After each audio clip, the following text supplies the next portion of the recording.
I moved to Kyoto last year for work teaching English at a private cram school.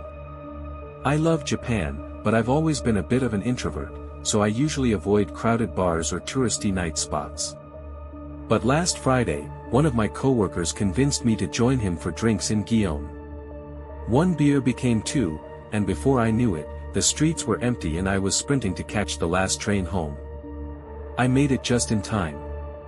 The carriage was mostly empty, except for an elderly man in a suit slumped near the door, and a teenage girl in a school uniform staring out the window.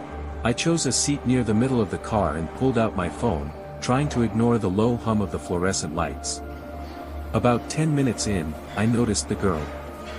She hadn't moved at all, hadn't shifted her weight, hadn't blinked. Her head was cocked slightly, as if listening. Then I heard it too. A faint scratching sound. It wasn't coming from inside the train. It was coming from outside, just beyond the window, like long nails dragging across metal.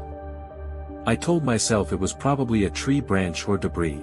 But as the train sped through the countryside, I caught a flicker of movement in the glass.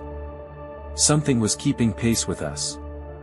At first, I thought it was a trick of the light, some weird reflection. But no. There was someone, running alongside the train. Its form was distorted, too tall and too thin, with limbs that seemed to bend the wrong way. It moved in a jolting, erratic way, almost like it was hopping on all fours.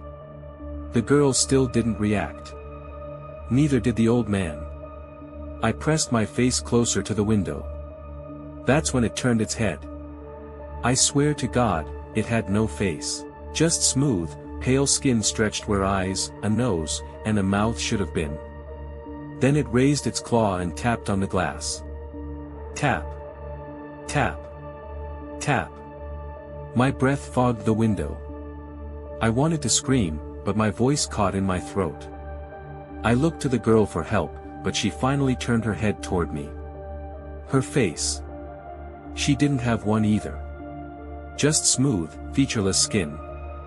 I jumped up, ready to bolt into the next car, when the old man spoke for the first time. Sit down. His voice was calm. Almost kind. Don't let it know you see it. I froze. The scratching grew louder, metal screeching under claws, then suddenly it stopped. The carriage was silent again, except for my ragged breathing. The train slowed as we approached my station. The doors slid open with a hiss. I didn't wait. I sprinted off the platform and into the street, heart pounding so hard it hurt. When I finally looked back, the train was still there, doors open. The girl was standing in the doorway now, staring straight at me with that smooth, blank face. The doors closed. The train pulled away. I haven't taken the train since. I've been riding my bike to work, even in the rain. But last night, I woke up at 3 a.m. to the sound of fingernails scratching against my apartment window. I live on the 5th floor.